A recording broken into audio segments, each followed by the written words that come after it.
प्रदेश की सरकार अब इलेक्ट्रिक वाहनों को बढ़ावा देने के लिए 200 करोड़ रुपए का ई व्हीकल प्रमोशन फंड लेकर के आई है। रिपोर्ट देखिए। भजनलाल सरकार देगी सब्सिडी, ई व्हीकल्स खरीद पर नहीं चुकाना होगा टैक्स। भजनलाल सरकार ने प्रदेश में इलेक्ट्रिक वाहनों को बढ़ावा देने के लिए एक बड़ा फैसला लिया है। सरकार ने इलेक्ट्रिक व्हीकल पॉलिसी 2022 के तहत 200 करोड़ रुपए का ई वाहन प्रमोशन फंड लेकर आए हैं। ये पहल foster adoption and manufacturing of hybrid and electric vehicles दिशा निर्देशों के तहत है, जिसका मकसद आधुनिक बैटरी तकनीक से लैस इलेक्ट्रिक वाहनों को बढ़ावा देना है। ये सब्सिडी 1 सितंबर 2022 के बाद खरीदे गए और राजस्थान में रजिस्टर्ड वाहनों पर लागू होगी। हालांकि केवल उन्हीं वाहनों के लिए मान्य होगी जो राज्य के भीतर खरीदे गए हैं। संयुक्त परिवहन आयुक्त जगदीश प्रसाद बैरवा ने बताया कि फेम 2 के तहत पंजीकृत वाहन निर्माताओं को सबसे पहले राज्य के परिवहन विभाग की पोर्टल पर रजिस्ट्रेशन करवाना होगा। इसके बाद उन्हें अपने ईवी मॉडल्स की बैटरी प्रकार और क्षमता सहित सभी जानकारी फेम 2 दिशा निर्देशों के अनुसार पोर्टल पर दर्ज करनी होगी। अब आपको बताते हैं कैसे करें सब्सिडी के लिए आवेदन। वाहन मालिक को अपने वाहन का पंजीयन नंबर और चेसिस नंबर पोर्टल पर दर्ज करना होगा। इसके बाद उनके मोबाइल नंबर पर ओटीपी भेजा जाएगा। वाहन स्वामी को अपनी bank details, passbook, front page या रद्द किए गए चेक के साथ अपलोड करना होगा। वेरिफिकेशन प्रक्रिया पूरी होने के बाद सब्सिडी की राशि सीधे वाहन मालिक के बैंक खाते में ट्रांसफर कर दी जाएगी। ये ध्यान देने वाली बात है कि सरकार ने हर श्रेणी के इलेक्ट्रिक वाहनों के लिए सब्सिडी की एक सीमा तय की है। ऐसे में वाहन निर्माता, डीलर और ग्राहक समय अवधि के अंदर पोर्टल पर आवेदन करें ताकि उन्हें इस योजना का लाभ मिल सके। Bureau report, news 18 Rajasthan. प्रदेश में सरकारें बदलती रहीं, लेकिन बूंदी के किसानों की मांग आज तक पूरी नहीं हो पाई है। अब बूंदी के किसानों को उम्मीद है कि सरकार राज्य की इकलौती सहकारी क्षेत्र की केशवराय पाटन शुगर मिल को फिर से शुरू करवाएगी। साल 2000 में 3 साल अकाल पड़ने के बाद में 2003 में सरकार ने शुगर मिल को बंद कर दिया था।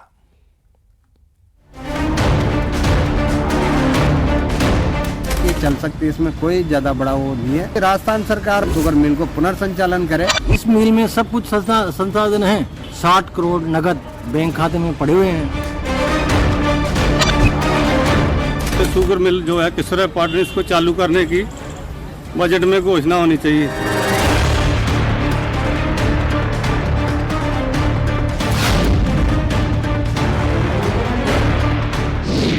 कब होगा केशवराय पाटन शुगर मिल का संचालन? लंबे वक्त से किसान कर रहे हैं इंतजार। मिल के फिर से शुरू होने पर किसानों को होगा फायदा।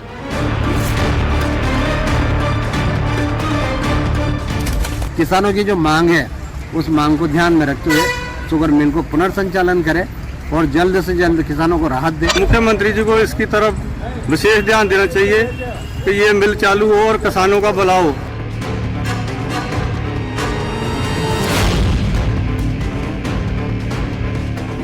किसान सरकार से उम्मीद कर रहे हैं कि 2 दशक बाद ही सही बंद पड़ी केशवराय पाटन शुगर मिल फिर से शुरू हो। इसके लिए 19 फरवरी को आने वाले बजट सत्र में केशवराय पाटन शुगर मिल के लिए कुछ ऐलान हो।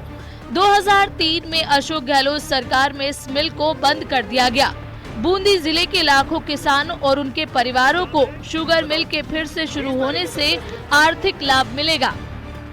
तो इसको सब कुछ ठीक बताया, कुछ जो पार्ट्स हैं वो खराब हो चुके हैं और वो तो समय के अनुसार 20-22 साल से बंद है, तो वो गलते ही हैं। तो उनको तो वह अगर चालू करते हैं तो उनको रिपेयर हो जाएगी और नया प्लांट जो मशीनरी आएगी वो लगा सकते हैं इसको और मिल को चालू हो सकता है। किसानों को उम्मीद है कि केशवराय पाटन शुगर मिल अगर फिर से शुरू की जाती है तो हजारों किसानों के साथ युवाओं को भी रोजगार मिलेगा। किसान यहां गन्ने की फसल लगाने को तैयार हैं। 1970 में शुरू की गई ये शुगर मिल 2003 में बंद कर दी गई थी, लेकिन ऐसा कहा जाता है कि आज भी केशवराय पाटन शुगर मिल के खाते में 60 करोड़ रुपए की राशि जमा है। हम मुख्यमंत्री जी से ये निवेदन करना चाहते हैं, अभी जो बजट राजस्थान का पेश होगा उसमें शुगर मिल जो है केशवराय पाटन, इसको चालू करने की बजट में घोषणा होनी चाहिए। ये हमारे इलाके में सभी किसान इस मिल को चलाने के लिए काफ़ी लंबे समय से संघर्ष कर रहे हैं और मांग कर रहे हैं और इस इलाके को इसकी जरूरत भी है। शुगर मिल 5 विधानसभा के 1 लाख किसानों को प्रभावित करती है। आज भी इसके 4000 से ज्यादा किसान शेयर होल्डर हैं। केशव राय पाटन शुगर मिल में 86% हिस्सेदारी जहां सरकार की है, वहीं 14% हिस्सेदारी किसानों की है। लेकिन आरोप है कि मिल की बेशकीमती जमीन पर भूमाफियाओं की नजर है। तो मैं ये समझता हूँ कि राजस्थान सरकार बजट पेश करने से पहले हमारी जो किसानों की जो मांग है उस मांग को ध्यान में रखते हुए शुगर मिल को पुनर्संचालन करे और जल्द से जल्द किसानों को राहत दे। किसानों का कहना है कि केशव राय पाटन शुगर मिल को शुरू करने में कोई परेशानी नहीं है, क्योंकि केंद्र से निरीक्षण करने आई टीम ने भरोसा दिया था कि मिल को फिर से शुरू किया जा सकता है, बशर्ते सरकार की मंशा हो। जो भी रिपोर्ट आई थी वो विभाग को भेज दिया और उसमें चालू या बंद का जो भी सजेशन था वो विभाग ही निर्णय लेगा कि उसमें क्या करना है क्या नहीं करना है। एक अपेक्स लेवल की मिल है और इसमें निर्णय कोई अपना जिला स्तर का अधिकारी नहीं ले सकता। इसमें निर्णय सहकार विभाग या राज्य सरकार ही ले। बहरहाल 2.5 दशक से बंद पड़ी क्षेत्र की लाइफलाइन केशव राय पाटन सहकारी शुगर मिल को इंतजार है फिर से शुरू होने का, ताकि क्षेत्र के अवरुद्ध हुए विकास को फिर से गति मिलने के साथ साथ गन्ना उत्पादक किसानों और युवाओं को रोजगार मिलने से क्षेत्र में फिर से संपन्नता आ सके। बूंदी से न्यूज़ 18 राजस्थान के लिए चैन सिंह तंवर की रिपोर्ट।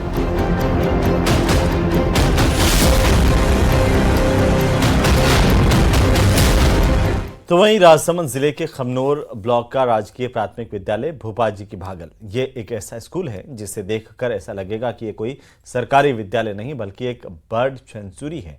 लेकिन यहाँ पर पढ़ने वाले बच्चे शिक्षा के मामले में किसी अंग्रेजी मीडियम स्कूल के बच्चों से कम नहीं हैं। आप भी देखिए।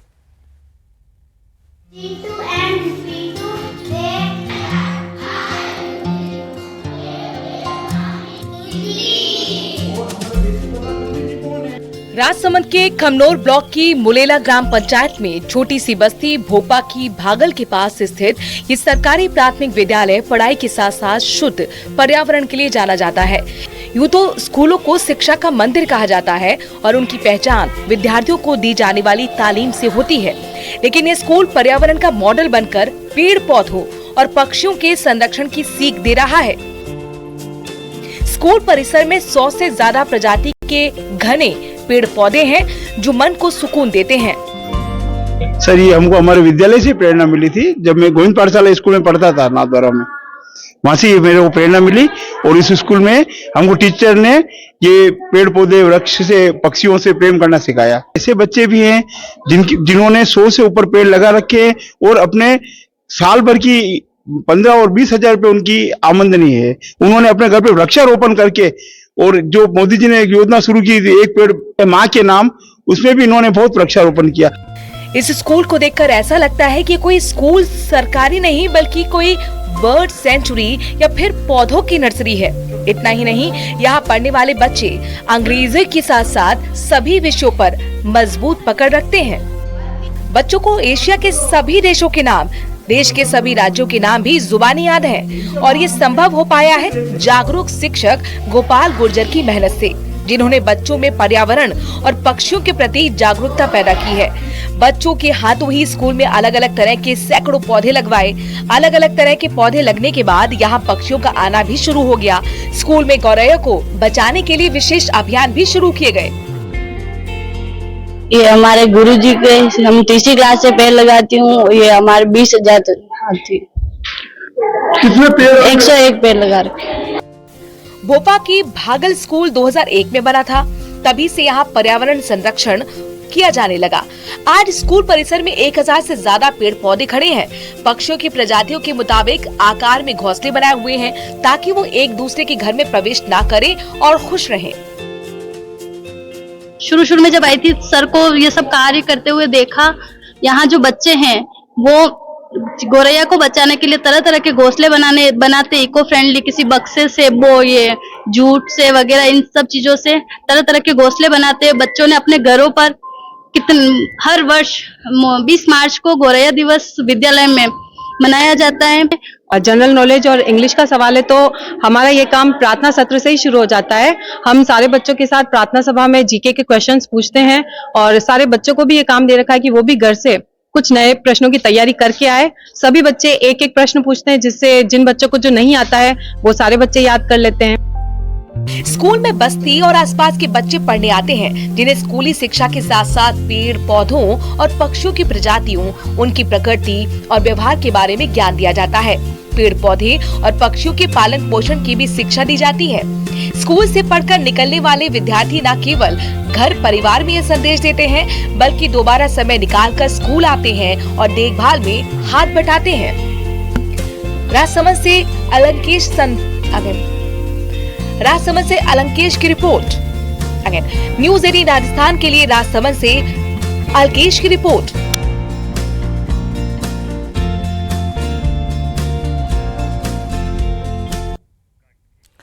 तो वहीं कैबिनेट मंत्री डॉक्टर किरोड़ीलाल मीणा ने बीजेपी प्रदेशाध्यक्ष मदन राठौड़ के नोटिस का जवाब दे दिया है। जयपुर में पत्रकारों से बातचीत करते हुए डॉक्टर किरोड़ी ने अपनी गलती भी स्वीकार की और अनुशासनहीनता के आरोप में भेजे गए नोटिस का जवाब दिया। किरोड़ी फिर बोले, दिल के राज खोले, नोटिस का दिया जवाब, गलती स्वीकारी, पार्टी से नाराजगी को किया खारिज।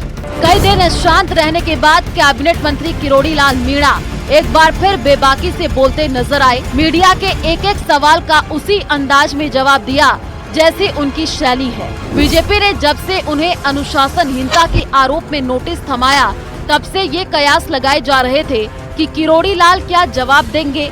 हालांकि उन्होंने ये तो नहीं बताया कि नोटिस का क्या जवाब उनकी तरफ से दिया गया, लेकिन उन्होंने अपनी गलती स्वीकार करते हुए खुद को पार्टी का अनुशासित कार्यकर्ता बताया। सब जानते हैं मैं पार्टी का कार्यकर्ता हूँ, पार्टी का कार्यकर्ता हूँ, तभी मेरे को टिकट मिला है, तभी मैं एमएलए बनाऊं, तभी मैं मंत्री बनाऊं। कोई और दल के व्यक्ति को तो मंत्री बना नहीं सकते। आपने कहा कि अनुशासित कार्यकर्ता हूँ मैं। देखो आप लोगों ने कहा कि इधर चलो तो यहाँ आ गया, अनुशासित नहीं हो गया। फोन टैपिंग के किरोड़ीलाल मीणा के आरोपों पर विपक्ष ने सरकार को जमकर घेरा था। सदन के अंदर और बाहर हर तरफ विपक्ष सरकार पर हमलावर था। ऐसे में पार्टी ने सख्त रुख अपनाते हुए सोमवार को किरोड़ीलाल मीणा से 3 दिन के अंदर जवाब मांगा था, जिसका जवाब मेल के जरिए किरोड़ीलाल मीणा ने दे दिया। किरोड़ीलाल का कहना है कि अनुशासनहीनता पर कार्रवाई का अधिकार भाजपा प्रदेशाध्यक्ष के पास है। उन्होंने पार्टी से किसी भी तरह की नाराजगी से भी इनकार किया।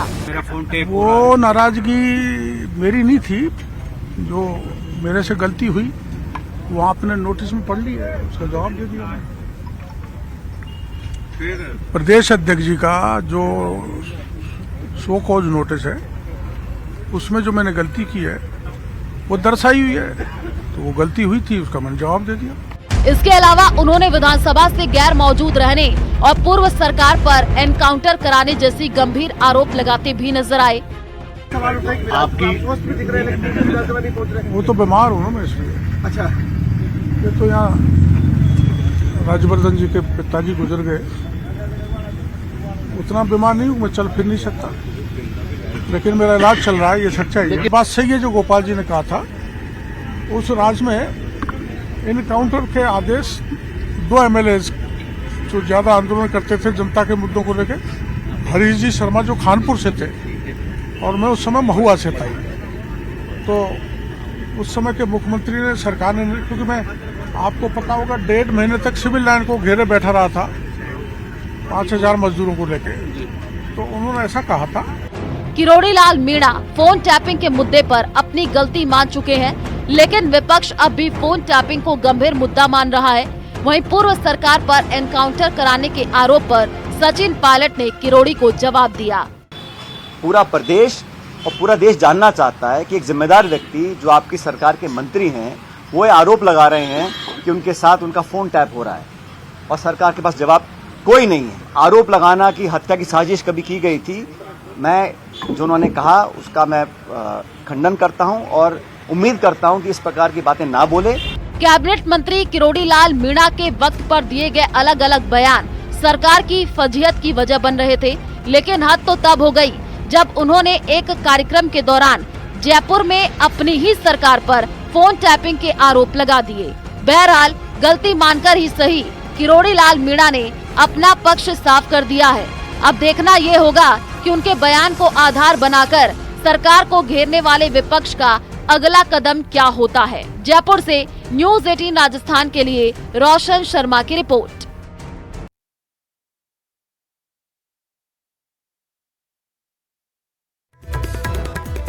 वहीं लाल डायरी के मुद्दे पर राजस्थान की सियासत में भूचाल लाने वाले पूर्व मंत्री राजेंद्र गुढ़ा एक बार फिर सुर्खियों में आ गए हैं। टोंक में राजेंद्र गुढ़ा ने एक बार लाल डायरी का जिक्र करते हुए बड़ा बयान दिया है। गुढ़ा का कहना था कि उन्होंने तो लाल डायरी प्रधानमंत्री और अमित शाह को दे दी है। गुढ़ा ने आरोप लगाया कि सब मिले हुए हैं।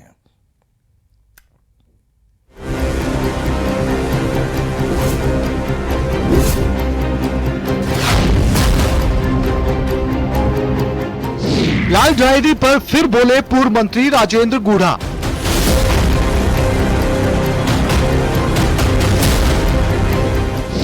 केंद्र सरकार पर लगाए गंभीर आरोप।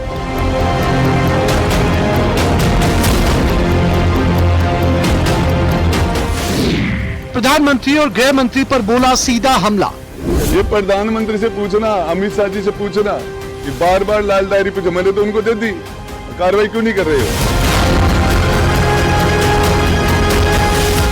कांग्रेस की अशोक गहलोत सरकार के कार्यकाल में लाल डायरी के चलते सुर्खियों में आने वाले पूर्व मंत्री राजेंद्र गुढ़ा एक बार फिर चर्चा में है। टोंक में एक बार फिर लाल डायरी पर दिया उनका बयान सियासत के केंद्र में है। टोंक में राजेंद्र गुढ़ा गए तो थे जेल में बंद नरेश मीणा से मुलाकात करने। मुलाकात तो नहीं हो पाई, लेकिन इस दौरान वो पत्रकारों के सवाल के जवाब देते दिखे। जब उनसे लाल डायरी को लेकर सवाल किया गया तो उसके जवाब ने एक बार फिर सियासत को सुलगा दिया। ये प्रधानमंत्री से पूछना, अमित शाह जी से पूछना कि बार बार लाल डायरी पे जमा ले तो उनको दे दी, कार्रवाई क्यों नहीं कर रहे हो? मिले हुए हैं सारे। कुछ महीने पहले जहां लाल डायरी के मसले पर राजेंद्र गुढ़ा के निशाने पर गहलोत सरकार थी, वहीं टोंक में उन्होंने पीएम और गृह मंत्री पर नाम लेकर हमला किया। इतना ही नहीं, मिली भगत का आरोप भी जड़ दिया। अब हमला सत्ता पक्ष पर हो रहा था तो जवाब भी आया। राजेंद्र गुढ़ा के आरोप पर जवाब दिया बीजेपी प्रवक्ता पंकज मीणा ने। राजनीति में कुछ नेता ऐसे होते हैं जो अनर्गल बयानों से और उलझुल हरकतों से जिंदा रहना चाहते हैं। ऐसे कुछ नेता राजस्थान में भी पाए जाते हैं। मुझे अच्छे से ध्यान में है, इसी लाल डायरी के नाम पे चुनाव से पहले खूब माहौल बनाया गया और इसी लाल डायरी के नाम पे गुढ़ा जी को कांग्रेस के नेताओं द्वारा विधानसभा में सदन के अंदर मरम्मत की गई और अब फिर से गुढ़ा जी केवल लाल डायरी के नाम पे जिंदा रहना चाहते हैं। मुझे ऐसा लगता है कि अगर उन्होंने वास्तव में को लाल डायरी उनके पास में है और अगर उन्होंने किसी सक्षम नेता अधिकारी को दी होती तब तक उस पर कार्रवाई हो जाती। पंकज मीणा राजेंद्र गुढ़ा पर जहां लाल डायरी के भरोसे राजनीति में जिंदा रहने का आरोप लगा रहे हैं, वहीं कांग्रेस बीजेपी पर गंभीर आरोप लगाते नजर आई। कांग्रेस का साफ कहना है कि लाल डायरी का कोई मुद्दा था ही नहीं, ये बीजेपी की सोची समझी राजनीतिक साजिश थी।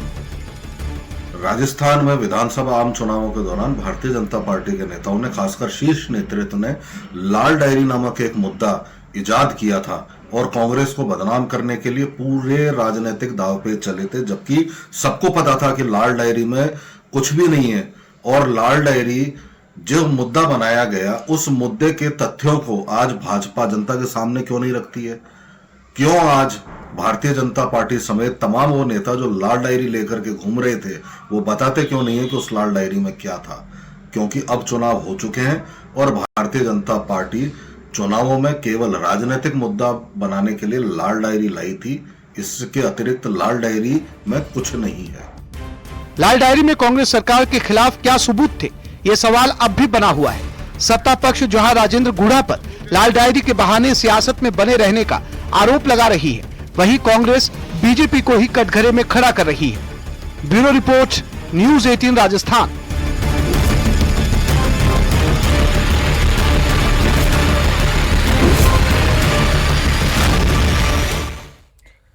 तो एसआई भर्ती परीक्षा को लेकर जो पेशोपेश चल रही है वो खत्म भी नहीं हुई कि प्रदेश में भर्ती परीक्षा कराने वाली सबसे बड़ी संस्था आरपीएससी की साख पर ही सवाल खड़े हो रहे हैं। सरकार भले ही एसआई भर्ती परीक्षा रद्द करने से इनकार कर चुकी हो, लेकिन हाईकोर्ट के रुख ने पूरी तस्वीर को बदल दिया। रिपोर्ट देखिए।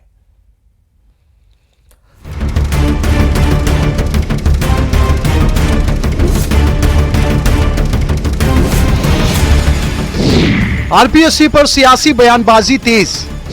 किरोड़ी लाल मीणा बोले भंग नहीं होगी आरपीएससी।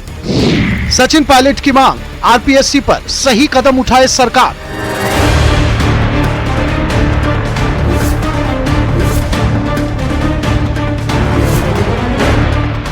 मंगलवार को एसआई भर्ती पेपर लीक मामले में जिस तरह का सख्त रुख राजस्थान हाईकोर्ट ने दिखाया, उसके बाद आरपीएससी भी सवालों के घेरे में है। सत्ता पक्ष और विपक्ष की ओर से बयानबाजी भी शुरू हो गई है।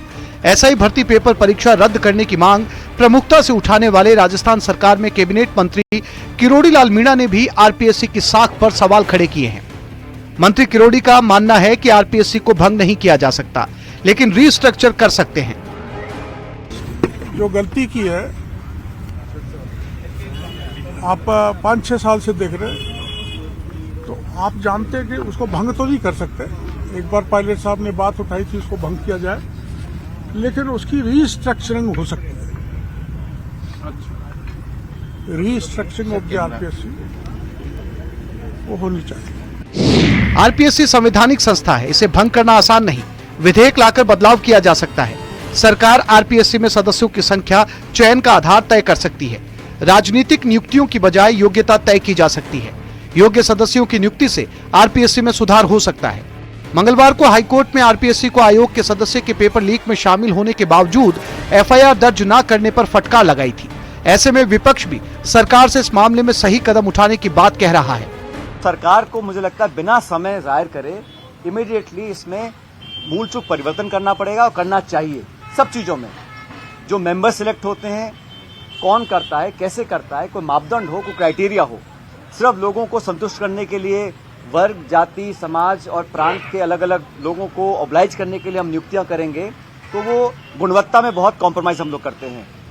जब चोरियां पकड़ी जा रही हैं, रंगे हाथ लोग पकड़े जा रहे हैं, पुलिस कार्रवाई कर रही है, फिर भी आरपीएससी को अभी तक सरकार ने कोई भी बदलाव के संकेत नहीं दिए हैं और सिर्फ अपनी जान बचाने के लिए स्टेटमेंट दे रही है। और कल का जो स्टेटमेंट हाईकोर्ट का आया है, उसके बाद तो मैं समझता हूं कोई कारण नहीं रहा कि सरकार इस पे कार्रवाई ना करे। पेपर लीक पर बवाल के बीच अब आरपीएससी पर सवाल उठ रहे हैं। सवाल यह है कि कब होगा आरपीएससी में बदलाव और कैसे लौटेगी आरपीएससी की साख। आइए अब आपको बताते हैं कि आरपीएससी है क्या और इसकी स्थापना कब की गई। आरपीएससी सरकारी निकाय है, संविधान द्वारा स्थापित किया गया है। राजस्थान लोक सेवा आयोग 1949 प्रभाव में आया था। सरकारी भर्तियों के लिए आवेदकों का चयन करता है। आरपीएससी में एक अध्यक्ष और 7 सदस्य होते हैं। सदस्यों और अध्यक्ष की नियुक्ति राज्यपाल करते हैं। आयोग के अध्यक्ष और सदस्यों को राष्ट्रपति ही हटा सकते हैं।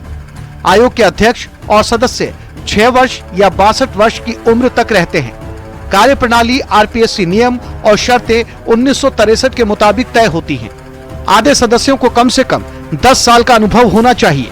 कैलाश चंद मीणा आरपीएससी के वर्तमान कार्यवाहक अध्यक्ष हैं। इस बार पेपर लीक होने के चलते आरपीएससी पर सवाल खड़े हो रहे हैं, जैसे आरओ ईओ परीक्षा 2023 पेपर लीक के कारण रद्द हुए। एसआई भर्ती 2021 पेपर लीक, हाईकोर्ट में मामला लंबित। सेकंड ग्रेड टीचर भर्ती 2022 का पेपर लीक। बार बार होते पेपर लीक और उसमें आरपीएससी सदस्यों की मिली भगत ने सबसे बड़ी संस्था की साख पर बट्टा लगाया है। अब देखना होगा कि आने वाले दिनों में पेपर लीक के मुद्दे पर हाईकोर्ट क्या फैसला देता है। साथ ही प्रतियोगी परीक्षाओं में घनघोर लापरवाही बरतने वाले आरपीएससी के लिए क्या निर्देश दिए जाते हैं। Bureau report, news 18 Rajasthan.